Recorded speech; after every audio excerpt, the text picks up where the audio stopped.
दोस्तों, मेहरबानों, कदरदानों, क्या हाल है। तो आज एक बहुत ही बड़ी खबर आई है और वो ये है कि रोनाल्डो चाचा यानी कि बड़े भैया वो एफसी गोवा यानी कि इंडियन सुपर लीग की team, Indian team FC Goa के साथ खेलने वाले हैं एएफसी चैंपियंस लीग 2 में, जिसको बोला जाता है कि ये गरीबों का यूएफा यूरोपा लीग है। जी हाँ, सेकंड टीयर है ये बेसिकली।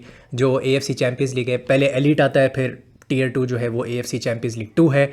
उसके नीचे जो है एएफसी चैलेंज लीग है, और एएफसी चैलेंज लीग जो है उसमें खेलेगी Bashundhara Kings. They will play in the third tier, जो कि एएफसी चैलेंज लीग, उसके ग्रुप स्टेज तक वो लोग पहुंच चुके हैं। लेकिन ये बहुत ही बड़ी खबर है क्योंकि इस ग्रुप के अंदर, जिसमें अल नसर भी है और एफसी गोवा भी है, और इसके अंदर इस्तेकलोल भी है। इस्तेकलोल एफसी जो है वो ताजिकिस्तान की टीम है, और अल ज़ोरा जो है वो इराक की टीम है। तो ये काफ़ी बड़ी बड़ी टीमें इसके अंदर हैं, और मुझे नहीं लगता कि एफसी गोवा जो है वो इस्तेकलोल और क्या कहते हैं अल नसर को हरा पाएगी, क्योंकि ताजिकिस्तान की जो इस्तेकलोल टीम है एब्सोल्युटली आउटस्टैंडिंग टीम है वो। मतलब इसमें कोई शक ही नहीं है कि it is going to be very difficult. But yeah it's a tough group, क्योंकि टीयर 4 में थी एफसी गोवा, और एफसी गोवा जो है वो फाइनली उन्होंने जो प्ले ऑफ है वो जीते थे अल सीब के अगेंस्ट। वो प्ले ऑफ जीते थे, जो कि ओमान की टीम है। जबकि दूसरी तरफ बसुंधरा किंग्स ने जो है वो हराया था एक ऐसी टीम को जो कि सीरिया की टीम थी। सो दोनों को मैं कॉन्ग्रेचुलेट करना चाहता हूँ पहले तो। और मोहन बगान, आपको पता है वो टाइटल जीते थे इंडियन सुपर लीग का, तो वो तो डायरेक्टली क्वालिफाई कर गए थे। लेकिन एफसी गोवा को एक मैच का प्लेऑफ खेलना पड़ गया था, और वो 2-1 से वो प्लेऑफ जीते थे। तो मोहन बगान क्योंकि वो टीयर 1 में थे, तो उनको रिलेटिवली थोड़ा सा इजी ग्रुप मिला है। यानी कि इसमें 2 इंडियन टीम होने वाली हैं जो कि सेकंड टीयर में खेलेंगी एएफसी चैंपियंस लीग 2 में, और जो थर्ड टीयर है एएफसी चैलेंज लीग उसमें खेलेगी बांग्लादेश की टीम। और ये इन दोनों के मैचेस हम कवर करने की कोशिश करेंगे। ये जो मोहन बगान है, गोवा है, और बसुंधरा किंग्स के मैचेस तो मैंने बांग्लादेश प्रीमियर लीग भी कवर करनी है इस सीज़न, तो वो भी हम करेंगे डेफिनेटली। लेकिन ये है कि इमैनुअल संडे जो है उसने गोल मारा बसुंधरा किंग्स के लिए इन द प्ले ऑफ, जो कि एक बहुत ही इंपॉर्टेंट प्ले ऑफ था। वरना अगर वो हार जाते तो बांग्लादेश की कोई भी टीम एएफसी कंपटीशन में नहीं होती। लेकिन थैंकफुली बसुंधरा किंग्स जो है वो बांग्लादेश की एक ऐसी टीम होगी जो कि एएफसी कंपटीशन में होने वाली है, तो मैं उनके लिए काफ़ी खुश हूँ। I am very happy for them. और इंडिया के जो इस वक्त हमारे सब्सक्राइबर हैं, उन्होंने मुझे मैसेज भी किया और मुझे ये कहा भाई कि ये इसके ऊपर वीडियो ज़रूर बना देना। वो मैं बना रहा हूँ। एंड अल नसर जो है उसके पाकिस्तान में भी बहुत सारे फैंस हैं। अल नसर में सिर्फ क्रिस्टियानो रोनाल्डो नहीं खेलता, उन्होंने जाओ फिलिक्स को साइन किया है, उन्होंने बार्सिलोना के मेन डिफेंडर इनीगो मार्टिनेज को साइन कर लिया है, जो 34 ईयर ओल्ड है, और बिल्कुल फ्री में उसको साइन कर लिया है। किंग्सली कोमन, जिसने यूएफए चैंपियंस लीग के फाइनल के अंदर बायर्न म्यूनिख के लिए विनर मारा था पीएसजी के अगेंस्ट 2020 में, उस चैंपियंस लीग फाइनल में उसने विनर स्कोर किया था। तो वो भी बहुत बड़ी साइनिंग है, और वो भी आने वाला है अल नसर। तो अल नसर के पास जो है ना एक से एक बड़ा खिलाड़ी है। साडियो माने, लिवरपूल लेजेंड, मेरी फेवरेट टीम का जो लेजेंड है साडियो माने, वो खेलेगा एफसी गोवा के अगेंस्ट। एंड इस्तेकलोल के लिए भी ये काफ़ी वैसे बड़ा ये अपॉर्चुनिटी होगी कि अल नसर जो है वो भी उनके खिलाफ खेलेगी। तो बिग अचीवमेंट हेयर। मोहन बगान के भी ग्रुप पे थोड़ी सी बात कर लेते हैं यहाँ पे। तो मोहन बगान का जो ग्रुप है उसमें अहाल एफसी है, जो कि तुर्कमेनिस्तान की टीम है, और फिर इसमें सफ़ेहान एफसी है, जो कि ईरान की टीम है, that is the team of Iran. और वो भी काफ़ी तगड़ी टीम है, इसलिए क्योंकि वो पॉट 1 में थी, और वो पॉट 1 में जो प्ले ऑफ होता है एएफसी चैम्पियंस लीग एलीट का जो प्ले ऑफ होता है वो हार के सीधा एएफसी चैंपियंस लीग 2 में गिरे हैं। तो जैसे आप चैंपियंस लीग का प्ले ऑफ खेलते हो तो आप फिर यूरोपा लीग में गिर जाते हो, यूरोपियन फुटबॉल में ऐसे ही होता है।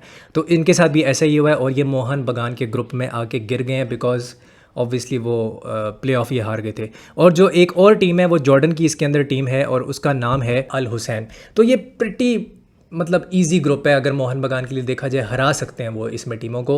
हाँ, ये जो ईरान की टीम है इसको हराना थोड़ा सा मुश्किल होगा, लेकिन जो जॉर्डन की टीम है और ये जो तुर्कमेनिस्तान की ख़ास तौर पे जो टीम है, आई थिंक तुर्कमेनिस्तान की टीम को डेफिनेटली उस क्लब को वो हरा सकते हैं।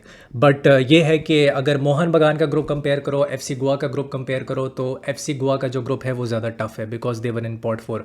और यही फ़ायदा होता है कि आप ज़रा जब ऊपर वाले पॉट में होते हो, अगर पॉट 2 में हो आप, तो आपके लिए थोड़ा इजी हो जाता है ग्रुप।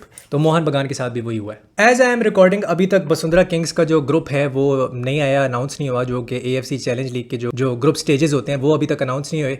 बट जब वो अनाउंस होंगे I will let you know. और साथ में ये ज़रूर है कि वसुंधरा किंग्स ने एक बड़ी टीम को हराया, सीरियन टीम को, जिसकी वजह से अब वो AFC चैलेंज लीग का ग्रुप स्टेज खेलेंगे।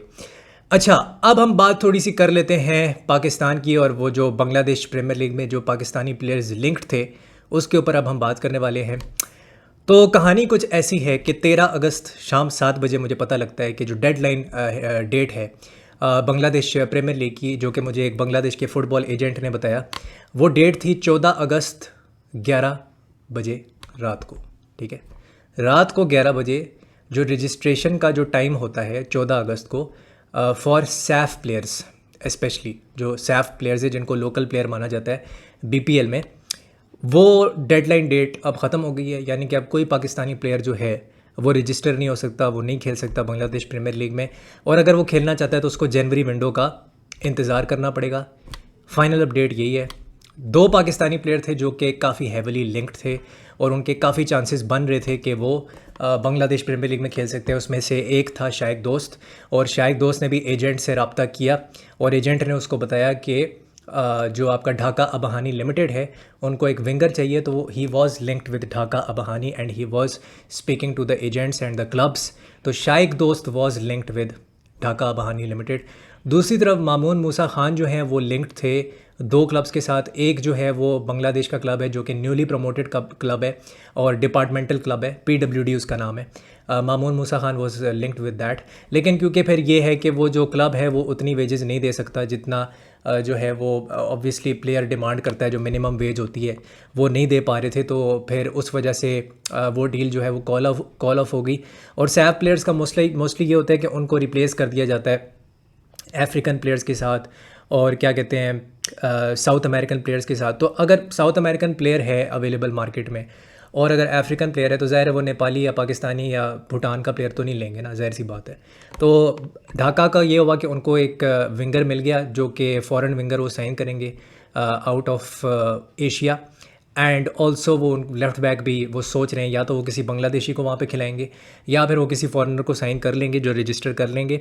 तो अब्दुल रहमान जो पोपो FC का प्लेयर है, he was also linked with Dhaka Abahani limited, क्योंकि उनको एक लेफ़्ट बैक भी चाहिए था। दूसरी जो टीम थी जिसके साथ मामून मूसा खान 5-6 दिन तक वो लिंक रहे, वो टीम थी रहमतगंज वो टीम थी। Mamun Musa Khan was linked with that club as well, और उनके भी एजेंट से उन्होंने बात की थी, वो राब्ते में थे, देयर वॉज अ लिंक। तो ये हमारे पाकिस्तानी प्लेयर्स थे जिनके चांसेस बन रहे थे आखिरी कुछ हफ्ते में या आखिरी 2 दिनों में, डेडलाइन डे पे स्पेशली, कि वो बांग्लादेश प्रीमियर लीग में जा सकते हैं।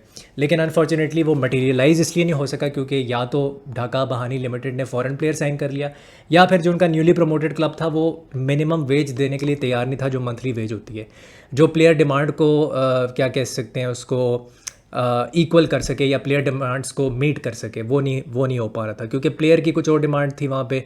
ठीक है, और जो मिनिमम वेज होती है जो Bangladesh premier league promoted side जो उनको देना चाहिए वो नहीं देना चाह रहे थे, या वो उनके पास उतने फाइनेंशियल रिसोर्सेज नहीं थे कि वो दे सकें। तो फिर वो यही है कि डील जो है वो कोलैप्स हो गई और फिर डील नहीं हो पाई, बट लिंक था, देयर वाज अ लिंक। जनवरी में आई थिंक बहुत से प्लेयर्स होंगे पाकिस्तान के जो कि खेलेंगे बांग्लादेश प्रीमियर लीग में, मैं इस चीज़ की गारंटी दे सकता हूँ। आई थिंक ये होने वाला है क्योंकि अब बहुत से बांग्लादेश एजेंट्स की नज़रों में पाकिस्तानी प्लेयर्स आ गए। ठीक है, नेपाल की एजेंट्स की नज़रों में पाकिस्तानी प्लेयर्स आ चुके हैं क्योंकि ये जो रिसेंट ट्रांसफ़र विंडो हुई है इसमें काफ़ी डेवलपमेंट्स हुई हैं। तो नेपाल सुपर लीग भी स्टार्ट होने वाली है, यानी कि जो उनकी पिरामिड सिस्टम वाली लीग होती है, not super league, A league जो है, नेपाल ए लीग स्टार्ट होने वाली है। प्रॉबेबली दिसंबर में वो स्टार्ट हो सकती है और वो 3 महीने की लीग होती है। तो अगर नेपाल ए लीग स्टार्ट होती है तो उसमें भी हमारे पाकिस्तानी प्लेयर्स का चांस बन सकता है। और मामून मूसा खान ख़ास तौर पे वो हो सकता है वो अक्टूबर में अबू मुस्लिम की लीग खेलें, उनकी 1.5 महीने की लीग हो सकती है, हो सकता है ज़्यादा लंबी हो, 2 महीने की हो, लेकिन उनकी लीग होगी। तो अगर 1.5-2 महीने की लीग है तो उसमें भी मामून मूसा खान के इम्कानात हैं कि वो अबू मुस्लिम में जाके खेल सकते हैं, क्योंकि यहाँ पे काफ़ी बांग्लादेश क्लब्स भी उनके अंदर इंटरेस्ट दिखा रहे थे। तो ये सीन था।